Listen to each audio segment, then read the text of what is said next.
Hello and welcome to How I Got on Broadway. We are so excited for today's episode. We are with some amazing recent college graduates who are here to talk about their journeys in the theater world. I would love to start with some introductions so we can do names and what you're up to right now. Hi, I'm Nia, and I am the Executive Assistant and Board Liaison at Playwrights Horizons. I'm Michelle, and I'm going to be an assistant house manager over at the Westside Theatre off Broadway, where Little Shop of Horrors is currently playing. Hi, my name is Devi. I'm a casting assistant at Casting by Arc and the founder of South Asians on Broadway. Amazing. Thank you all. All right, so my first question for you all. How soon after graduating did each of you land your first role specifically in the commercial theater space? For me, I after graduating, I was off Broadway for a little bit at New York Theater Workshop as a fellow, and I would say around um, like February or so, I was like, I'm really interested in commercial theater and just exploring that side of it. And it was almost like a year after graduating where I got my foot in the door at working as an intern at RCI Theatricals. So it took me a little bit of time because I wasn't really sure how accessible that was to me or if I could get there. Yeah, finding out that it was accessible, they did internships. It was like a year after I graduated college. I definitely lucked out. The final week of school, I had my interview I was an intern this past summer with ATG Entertainment. So I had an interview, and so if graduation was May 18th, I was lucky that my first day was May 27th. So quite quickly after graduation, I was able to step into like the commercial theater space. But it was an entire year and a half of applying for postgraduate work, and it was just the kind of the luck of the draw that, of course, the week of graduation, Murphy's Law and timing of the way it worked out really wanted to keep me on my toes. That interview came through, which I'm very grateful for, that I was able to start that quickly, but it was a long search up until then. For me, it's the most nonlinear journey ever. I was still in school when I landed my first job, but I went through like five different universities before I graduated. But I ended up interning the fall of what would be my senior year at Casting by Arc, and then was brought on full time. So my last semester in school, I was working full-time job and doing online school to finish my degree. But I feel like we all can say that like you can't predict how this is going to go, and schooling can only prepare you for so much. And most of the time you go to school for something that you're really not even doing. And that's kind of what happened to me. Yeah. Amazing. Wow. That's crazy. You were doing school. Yeah, it was not great. Do not recommend. Yeah, here we are. Right, exactly. What would you all say drew you to those specific roles straight out of school? My specific role, like for commercial You can or talk about RCI, yeah. okay, yeah. Well, I was the education engagement fellow at New York Theater Workshop, which is an off-Broadway theater in the East Village. And as much as I loved it and I had a great time there, I felt like I wanted to explore the side of general management and because I didn't know that much about it. And I was like, this is something I feel like I could be good at or something that a path that I could see myself potentially going down general management or producing. And I had a coffee with one of the producers at New York Theater Workshop, and he was like, "Why don't you just give it a try? Try to look for any summer program for like a producing office or a general management office." And that's kind of what drew me to RCI because I thought I would get like a lot of hands-on experience of just like what happens on a daily basis at a general management office. And they offered opportunities to kind of shadow company management, which I didn't even know what it was at the time. I was just like, I just want to see what happens in a GM office. I feel like that's something I could do somewhere down the line. And just I knew how off Broadway worked, but I was really interested and curious to see how commercial theater was different because I had never even imagined what it could be like because I just wasn't given the opportunity to. So I was just really intrigued and curious, and I just wanted to explore it. So yeah. Very similarly, I was just super eager to get into the theater space as soon as possible. I mean, in the midst of like senior year of school, I was really applying to basically any job posting that I saw in entertainment, theater space, communications. I mean, I was a journalism major, but a theater arts minor and a theater lover, and I grew up performing. So I was very, very like adamant that I wanted to work in the space post grad.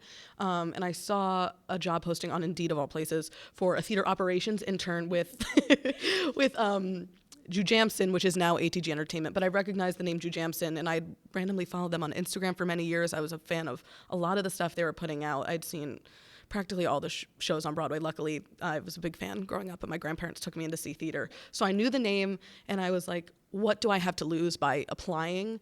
I didn't have much hands-on experience with more administrative theater work, but I knew with graduating and that performing wasn't necessarily the route that I was going to, that I just wanted to try for anything that I possibly could.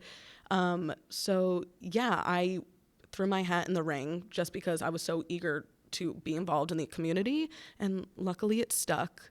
And I feel like I really found now my niche in like commercial theater, which is being behind the scenes and house management, which is something that if I didn't just take the chance and, be eager just to be a part of anything at all, that I wouldn't even discovered. So it was definitely more just the impulse to say, I know that community, I know that's where I belong and where I want to be. I'm going to try for anything just to be in the room, and hopefully something works out, and I'm lucky that this did. I love that. That's awesome. I feel very similarly. Like, I started out in a completely different path. I started out majoring in musical theater at a severely white school. And I think as an actor and from the performer standpoint, it's not necessarily the most accessible industry to be in if you are a person of color, let alone a woman of color.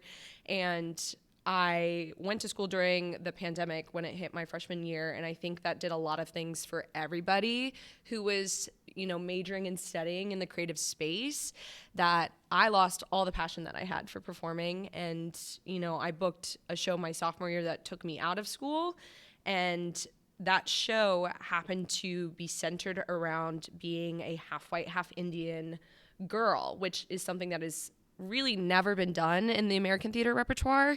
And through that experience, being in a room with people who looked exactly like me, doing something that I found and grew up loving, that struck a nerve with me. And I realized so quickly that I wanted to not be in front of the table and be behind the table.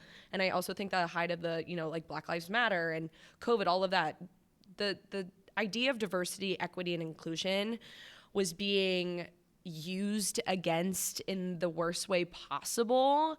And I don't think any of us expected that. Like, we expected conversations to be happening and for the industry to move forward. But if anything, the industry took that as a sign to weaponize what DEI means. And essentially what casting is like HR for theater. And there is no major, no management, no nothing that you study to get into casting. It's really just people who have a love for people. We work in the business of humans. And I found my way, zero experience, just grabbing onto anything that I could do to get into the theater space, and landed this internship. And one of the things that I loved most about casting was that you get to see people in their pocket. And especially like if you're an actor, I know that there's a very small and limited amount of casting offices, especially in New York. There's not a lot of people, and most of them are white men.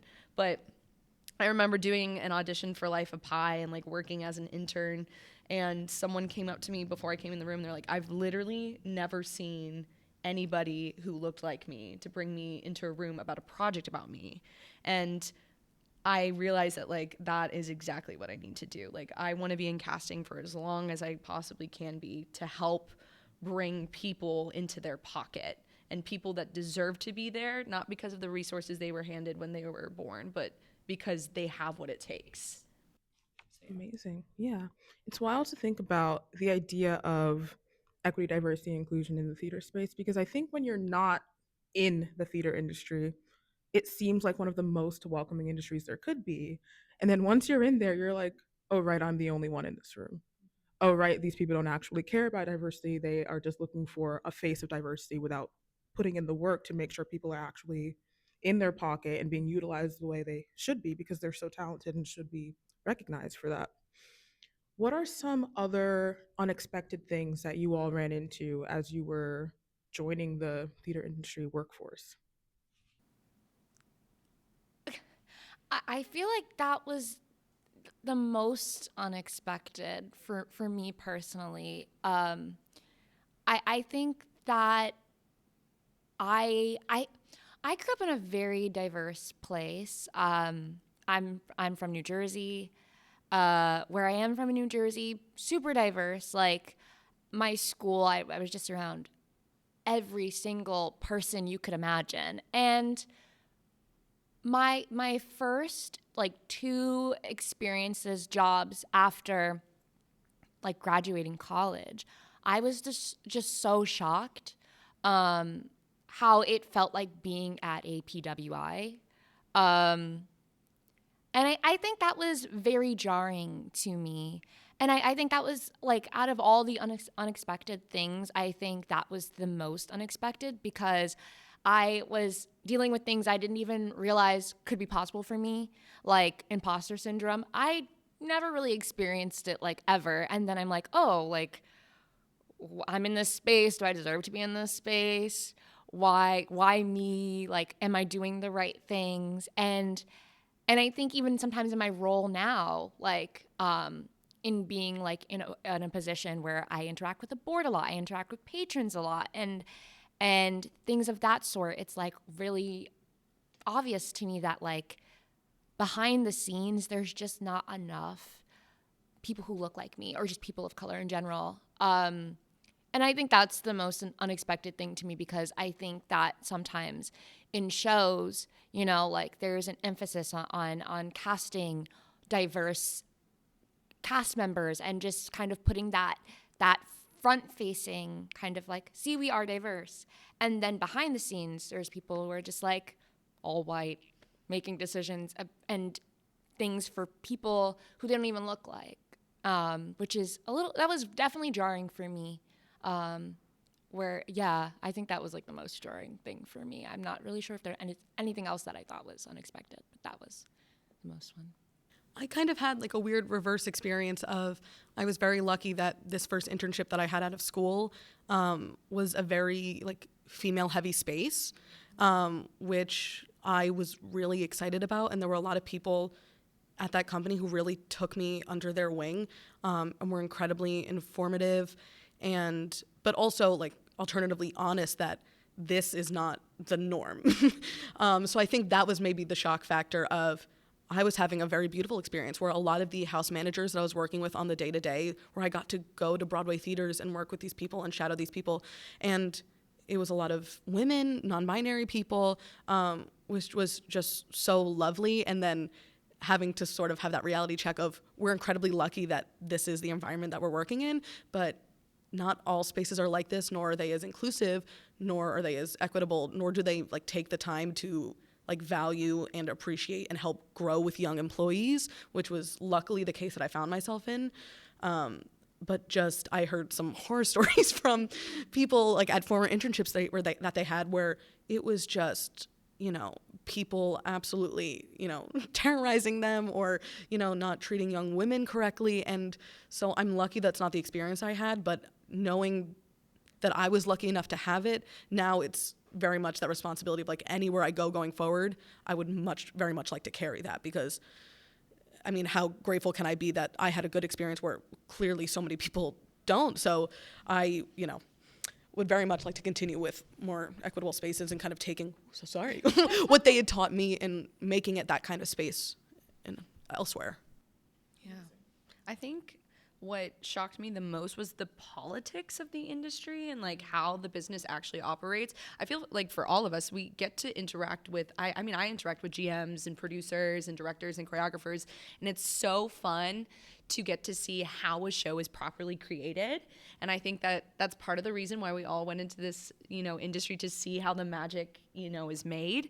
And what I didn't know what a producer did originally. Like I didn't know how much influence the director had and like the money and the investors and figuring out like, oh, we have to bid on a Broadway theater. We have to bid our show to be able to get into there. It's not just like, hey, I want to do a show. I'm going to reserve from this time to this time. There's so many politics involved. There's so much politics involved in the way that a show operates and is put up. And I think like to talk about the front facing of it all, even with casting, the issue is, and this is why I think diversity, equity, and inclusion is being weaponized so much, is that the audience and people who go to the theater are very vocal on social media and the power that social media has had on our industry. So what they see, they'll instantly see like a casting announcement or a show that's coming to Broadway, and it feels like the work that we have done for months and months and months on end immediately is diminished. And people, but that's the thing, like nobody is taught what the business of Broadway is. And I think the shock factor for me was I was one of those people, and I'm just, entering a space and then being able to see how it unfolds is insane. It's truly just like a machine of its own, and how it's operating in our current economy and the state and the turnover that we're having with shows is wild. It's crazy. It's so, I'm so sorry. No, it's so interesting that you say that, just because I think that was also the most jarring thing of, when you grow up loving theater and you're like, this is a magical, creative, like unicorns and rainbows fairyland. And then truly it's that thing of Broadway is a business, point blank, period. And just overhearing like producing calls and again, with booking theaters, it is so much more extensive and complex than I even ever realized. And the politics of it all, of just trying to casting conversation, like it all gets so in depth. So I just wanted to agree that it was very intriguing. Yeah, I would say overall the idea of Broadway being a business is jarring because it's not the fun thing that you grew up doing anymore once you're actually in the workforce. Do you all feel pressure working in this environment? How do you stay consistent? How do you stay motivated through it all, especially when you're trying to handle the shift from being an undergrad to just being out in the workforce? You have to show up. Um, I think like just thinking about like my RCI experience. I'm at Playwrights Horizons now, but that definitely helped me in my consistency and kind of like showing up. I think one thing that was really like crucial in my like interview process when working at RCI was like sometimes like you will be doing mundane things here and there. Like can you take joy in that? Can you find pleasure in that? And it's like all the things that you're doing that are small or might feel small to you in the long run is helping a show run, is helping making people's jobs a little bit easier. So I think that was something for me that kind of like got me through like, oh, I'm scanning these papers and I don't really know where and who this is helping, but like I'm doing this. I'm checking everyone's information like for an audit just in case, like, like things like that. And I think just realizing all the small things you do is making like a big difference is something that kind of helps me or just makes me be like, okay, I'm showing up and I'm doing my part. And it's going to make a difference, even if people don't see that or, that was kind of for me. Yeah. I completely agree. I think the RCI intern experience and the ATG intern experience are very similar. Same building, down the hall from each other, same floor. Absolutely, I would pass by the office every day. But yeah, again, you could be cashing a check, you could be picking up umbrellas from a house manager's office so they don't have to deal with the lost and found. At that, or you could be helping a house manager with a ticketing issue. There's so many different things that you could be doing. And again, just knowing that I was seemingly making a difference in helping like form the success of a current running piece of commercial theater, to me, that was just the most exciting thing in the world. It didn't matter if I was like picking up lost and found. I was like, oh, that leaves space so that house manager won't have to worry about it. And if there's an issue within the theater, they can actually tend to that and help a patron have an incredible Broadway experience. Like, to me, that was always the most exciting part, especially when I got the opportunity to work walk-ins during audience entry at Broadway shows and watch people come into a theater. Like, I was lucky enough to work at Moulin Rouge and seeing people, there were a lot of tourists coming to see the show for the first time in their first ever Broadway experience, and seeing them walk into the lobby and turn and see the beautiful vast sets and the actors on stage doing their pre-show and dancing, watching that, like, gave me all the energy I needed even to do the simplest and sometimes the most boring of tasks. And I was lucky a lot of the time that I still was doing like very exciting things, but knowing that I was taking part in forming someone else's experience and helping like keep something running and healthy and flowing, like it there's really no experience like it, especially seeing a first-time Broadway goer, because I know how I felt doing it or going to see something for the first time. So even just to be a smiling face, being like, welcome to the theater, the bathrooms are over there, just knowing that someone's looking out for them, I don't know, that kind of energy of like nurturing and taking care, that took care of the rest for me. Why did that just make me emotional? Like what? So beautiful. Like I feel like there's a lot of pressure just on the ability to adapt and change.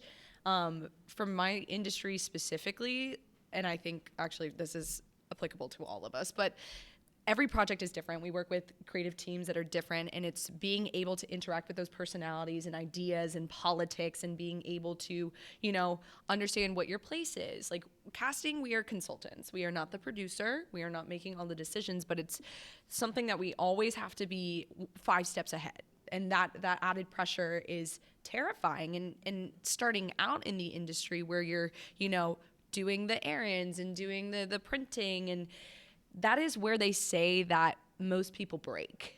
Like that is they put you through that. A lot of different aspects of this industry put you through these little mundane tasks on purpose, because they know that only the people that make it through will be able to do the job and to sustain a healthy, you know, lifestyle and career in this industry, which I don't think is necessarily the standard or has been, but I think our generation is the one that's breaking it, and I'm really grateful for that and grateful to see it. But there is so much pressure added to that because you never know what's going to happen, and you know you're working under people who have been doing this for 50 years. Like it's crazy to think about. So being able to stay on top of, you know, I like to remember who I am and what I bring to the table and try to show up every day for myself first, and then be able to share that with the rest of the world, because it's really hard not to get broken down in this industry. That's so great that you say that, because there's so much sometimes, especially like with entry-level positions in this industry, there's so much consistency and like dedication expected for sometimes very little reward on the back end. So like about finding the reward within yourself and your own experience is like the only thing I think that like kept me motivated. Yeah. 100%. I know another challenge that people, especially young people, run into entering the industry is navigating generational gaps. And I think people forget how age is also a diversity dimension, and age diversity is beautiful and amazing in these working spaces. But I know for me, I've had some challenges, usually being the youngest person on my team and the youngest person in the room and being taken seriously in that aspect. So I'm curious to know what your experiences have been with that, being so young and being working professionals in this industry. Um, that's a good question. I feel like for me at first, it was very easy to have imposter syndrome. Like, not gonna lie, sometimes I still do. But also, like, when I was in college, so I was an English major in college, and my senior year, I became the president of my student theater. And that was one of the most tasking things I've ever done in my life, because we had like 10 shows or something, and like in 2 semesters we produced 10 shows. Full scale. Come on. Yeah, they were. Jenna was with me through it, and I was her VP. Yes. And that was like balancing that and balancing classes and balancing my job and trying to like navigate everything. I use that sometimes to be like, I know what I'm talking about. I have experienced things, even if it's not on this level and I'm learning. I still have had some experience in my life that makes me at least qualified to be in this door, because I use that that experience a lot in my interviews, where I'm like, I can do something, like I've done this. And I also remember I had a job in lighting and sound for a summer, and mind you, I was not qualified at all to be there. Literally, like, my supervisor took a chance on me, and I remember that summer, someone telling me, just be a sponge and absorb it all. And it's like, you're qualified enough to be in the door, and you're still learning, and you're just gonna soak everything up. And I think that kind of was able to get me through, like, someone, you know, just passing me off or kind of treating me like, oh, she's really young, she doesn't know anything. And it's like, no, I don't, but I'm willing to learn, and kind of like asking questions and being curious about things to kind of like show like, I don't know these things, but I want to know these things. Because I feel like there is a big gap, and like, some people believing that you can't work from home because nothing gets done when you work from home. But like our generation has shown like you can work from home and things do happen. But it's like, it's a balance of I know things enough, and also I'm still willing to learn, which is something that I try to incorporate in my life to like be like, it's okay that this person might not see that about me, but I know that about myself, and it gets me through, and just, yeah. That phrase, be a sponge, you took the words out of my mouth, because that little phrase has carried me through every professional experience, like theater or not, that I've had so far. Right. Because there is very much that thing of, especially when you're fresh out of school, or even when you're looking for things while you're still in college, internships or otherwise, it's what do you bring to the table if you lack the actual experience? And I feel like with every opportunity that I've been able to have, especially in the theater space, it's very much what I lack in experience, I make up for in adaptability and passion and the willingness to learn and initiative. And I even think that with my internship experience this summer, I think that's what won me the interview, just personality and showing that I'm here because I want to be here incredibly badly. And I'm qualified in many ways, but in the ways that I'm not, like, I'm here to prove to you that I will go above and beyond to show you that. Again, that does come with a lot of pressure sometimes to always be on it and to not make any mistakes. But I also think mistakes are really important as a young person in this industry, because how else are you going to learn? How else are people going to be able to teach you if you don't mess up a few times? And if you're able to have good superiors who are willing to bring you through the process, which I've been very lucky to have, then things go okay. But, age, the generational gap is very interesting. I remember this summer, I have to show a older house manager how to put a PDF into an email? Yes, I did. But you know what? On the intern, that person taught me more than I could have. It's a trade-off. It really is. Like, the 50 plus, 60 plus experience that this person had is indelible. And if I need to do a little extra computer work to show this person how to properly format something, I'm willing to do that, because again, it's a give and take. And so, yeah, it's just very much about learning, being able to listening is very important. So truly a give and take. I think about this like pros and cons wise with, my bosses are 55 and 65. And again, like the OGs of the casting world, they started it out and they're all still alive today. And I think it's really cool, especially post-pandemic, with the, rise of the self-tape and the rise of like how that has changed my industry so much. And in talking with my bosses, I have an immense respect for people who did this way before I even, thought about being in theater.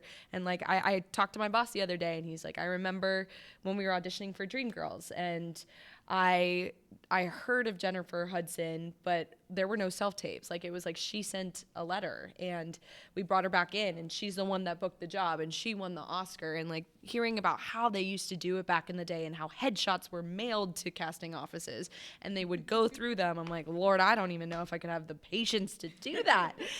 So I think what's so beautiful about working with people who are so diverse in age is that you get to learn from experience. And I think, again, we work in the business of humans, so hearing about all of their stories and how they used to do it is so amazing.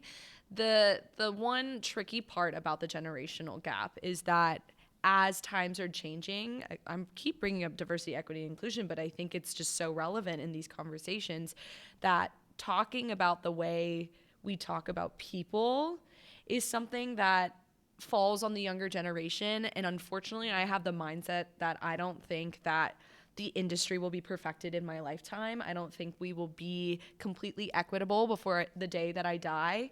But I have so much faith in the fact that like us being in the room and us even being in a conversation is pushing the conversation forward. And even if I can have a conversation with someone who's older than me and be like, well, actually, like, think about it this way, or I have a different perspective, like social media this, or like, here's a different demographic that you've never thought about for, casting a show.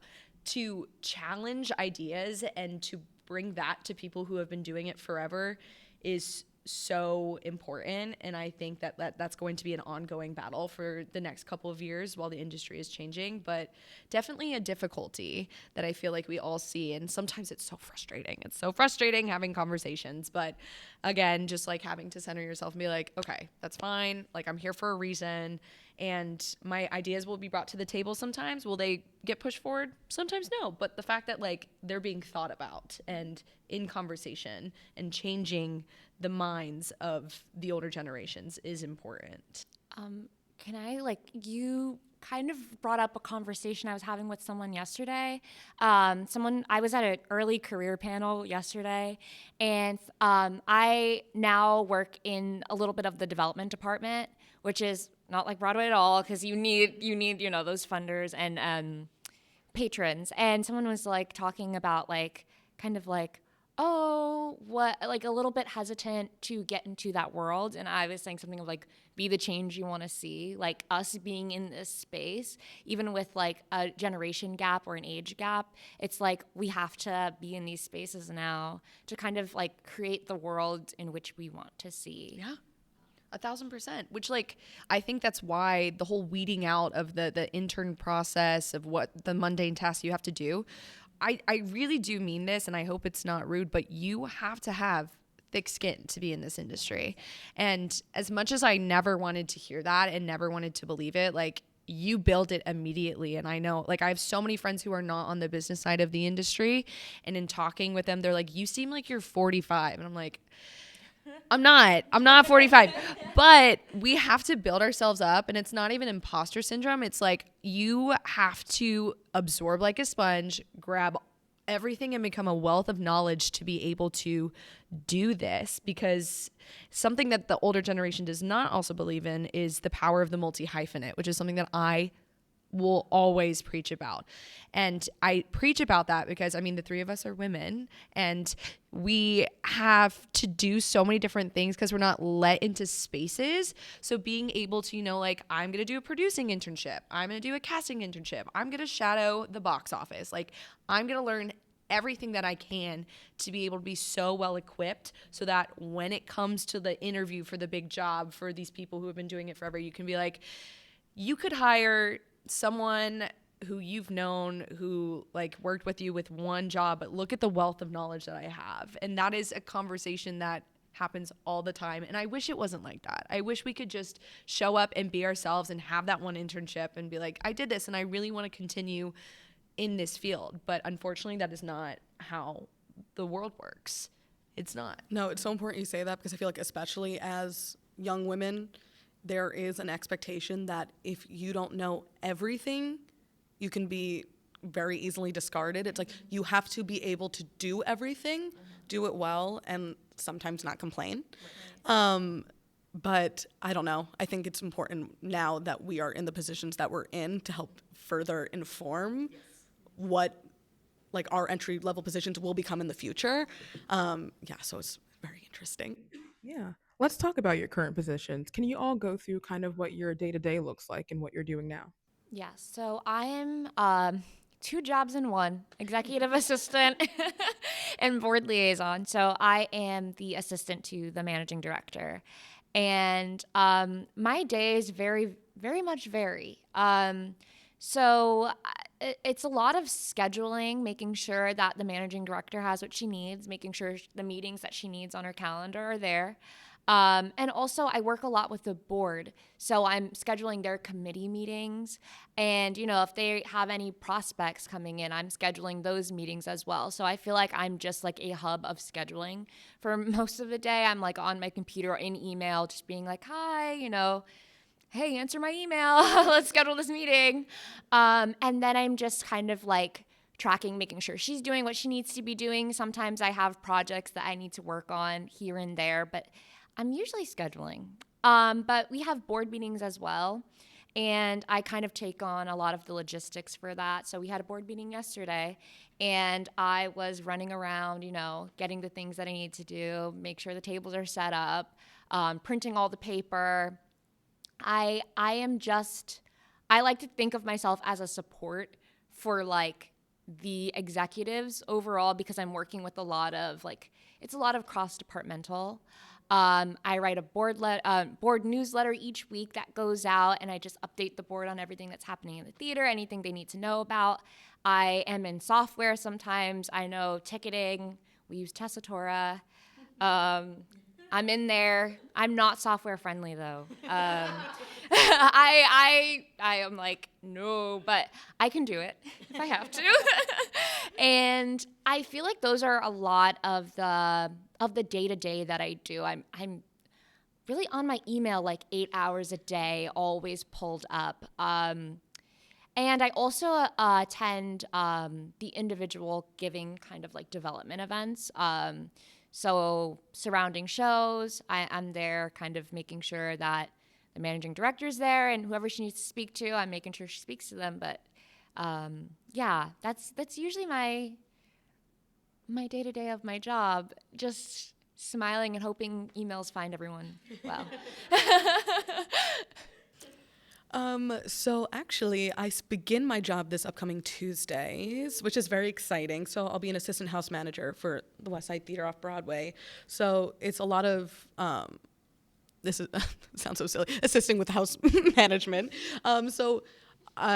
It's hard to speak to without actually having done it yet. But over the summer, I had a lot of experience like shadowing house management at other theaters. So it's a lot of making sure that safety measures are implemented, helping with patron ticketing, seating, assisting ushers and making sure that everything that they need to be in place is in place, ensuring that everything on the front of house side goes smoothly and correctly so that company management and stage management have the easiest job possible, can focus on what they need to do so the show can start on time, so that curtain will rise. So I'm very excited to be working. This summer I worked in a lot of bigger Broadway houses. So to work on a smaller scale, it's about like a little under 300 seat theater over at the Westside Theatre upstairs. So I'm very excited to be in a more intimate space and really focus on like patron interaction and making sure that everyone has an excellent theater going experience and, taking some of workload away from, behind the scenes so that everything runs smoothly, building operations and all that. So that will be my day-to-day. I'll be working very much a performance schedule, Tuesday to Sunday. I'll be there at night. We'll be watching the show. We'll be locking up the building, and that'll be that. Ooh, crazy. My day-to-day is honestly never the same. It's crazy. Like, I feel like, again, back in the day, the audition, nobody knows what casting does. I feel like nobody knows what casting is. But essentially, we are consultants. So when we get a project, that's when we, meet with the producer and they're like, hey, we have this show. So how that process starts is we read the script, we break down the characters, we have meetings with the creative teams and discuss, okay, so like what is the tracking looking like? Like how many principals, how many ensembles, like tell me vocal ranges, age, ethnicity, type, like do you have preferences, things like that. So first we start figuring out what a show is and taking what the creative team decides their idea is for each character and building a wider net for them. So essentially, like, I feel like I'm just like a giant memory bank, and all I do is just like try to memorize people and what they're doing in their credits and consistently just like looking at shows and the next big thing. But after that, what happens normally is a breakdown is put out and we do search for actors. And the best part about my job is being able to, like come up with ideas for different roles and we do self-tape. So then we'll give them material and then it's hours and hours of sorting and filtering through tapes and grading them and then bringing people into the room. So when there are not auditions currently happening, it's so much back-end work and creating spreadsheets with names and printing out headshots and creating binders and things like that. But I also work on 2 long-running Broadway shows. I work on Chicago and I work on The Lion King. And for things like that, it's always, we have to see every movie that's out there because we're always tracking stars and have to be constantly on TikTok and social media to be able to see who is relevant to help bring ideas to the producers. And my office is really small. So we're just about 8 people and we have, I think we're only going to have 1 week this year where there's not an audition, which is insane. And when it's an audition day, it is like we are up from 6 a.m. to midnight because another fun thing that we get to do, not only interacting with the actors, is interacting with agents and managers. And there's so much politics. Like it's just so interesting the way that like you can manipulate a situation to be able to bring someone in, or they're booked and like we need to make everybody happy. And oh, we just finished auditions at 7 p.m. and we just decided who all is going to be called back. And so we're stuck at Pearl Studios from 7 till 10 trying to schedule for the next day and making sure agents are responding to their emails that late at night. And then, oh no, like this person's sick. We got to reschedule. And just the map and the puzzling that goes on with casting is crazy. And something that I think is so fun about it is that it is never the same. It is never the same, and I love it, and I wouldn't change it for the world. It's just constantly being on emails, constantly talking to people, but having a small part in making something magical is so exciting. What are your long-term career goals, and how do you feel your experience thus far has led you to eventually getting there? I don't know. Brief. No, I'm just kidding. I'm not really sure where my long-term goals are. I could foresee a life as eventually being a managing director. I could not. I think my job now and the jobs I've had before are just like kind of me testing the water of like, I see what I like, I see what I don't like, and kind of like I use my job now as a, I really like this and I don't really like this, to kind of piece together what I think I could be doing. Yeah, I feel very similarly in that I'm not really sure what the future might hold. However, I do really think at some point I would like to dip into the world of company management as opposed to house management, just because being on a more creative side of things has always very much intrigued me as someone who like grew up performing and loves talent and art. So definitely taking the skills that I've learned from like the back end of things in front of house and sort of shifting that backstage, I would be very interested in doing that. I think honestly same. Like I love casting and I love where I'm at, but I just want to always be working on something that is in the creative industry, and just letting things happen as they go, but just trying to focus on right now. But hopefully being in it forever. That's kind of my outlook on it. Ah, I love that. All right. For my last question, what is a piece of advice you'd give to anyone looking to enter as a career theater professional, especially those who are going to be graduating college in the next semester? I would say do everything. Do everything. I literally, my first job out of college was, like I said, doing lighting and sound, and I was not qualified to do that. I just think that just doing everything and just seeing what you love, seeing what you don't love, I think it's just so helpful, and I think ultimately it helps in the end just gain all these skills that you can just bring to the table whenever you need to. One time I did like a lighting focus at my job before because I needed help with lighting. So like just do everything and give it a shot. Absolutely. I would agree. Do everything. No job search is too wide. I would say apply to everything and anything you can, because the thing you least expect might be the thing that works out for you. I would say doing things scared is very important, doing things that challenge you, and just being a sponge, saying yes, being available, just really opening yourself up to as many possibilities as possible. Oh, love that. I would say that you should talk to everybody. Everybody, get coffee, send that email, send that DM, and gain that experience from people who do everything in all different fields, because this industry is built off of connections and built off of like who you know, like who you want to work with. You pick who you want to work with. A lot of these people in the higher positions. So try to talk to everyone you can and just listen and hear stories and build upon that. And then the other thing that I would like to say, because I've learned this more recently, but discipline is the best form of self-love, and finding something that fuels you outside of this industry to further that discipline is so important. I just recently got into running, and I'm preaching about it because, again, I feel like this industry is all encompassing, and I feel like I'm going home and I'm watching shows and writing down all the actors and being like, okay, can I put them in this and this? And that's only why I watch reality TV, because I need to turn my brain off. But having something outside that fuels you and still like motivates you and makes you grow as a person, to center yourself outside of this crazy industry is so important. So you do not lose yourself. Perfect. Wait, just one more. Ask questions. Ask so Yes. many questions. I've never regretted asking a question. Don't be afraid, because people want to answer your questions. People want to help you. Yeah, absolutely. All right. That's all we've got. Thank you all so much. You are all incredible, and I'm so proud of all of your journeys, and thank you so much for joining Thank us. you, Jenna. All right. Nia Abdullah, Michele Cohen, and Devi Peot, everyone. Woo.